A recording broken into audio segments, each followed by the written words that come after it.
大家好，我係許心如。大家好，我係馮卓琳。今日我哋會介紹6年班體驗式學習周整嘅作品。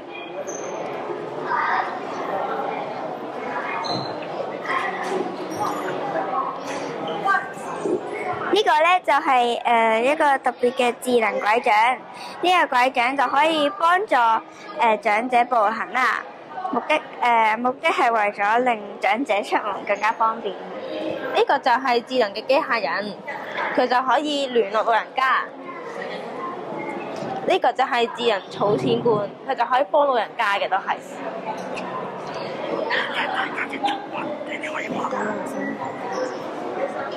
呢個就係大家嘅作品，你可以先望一望。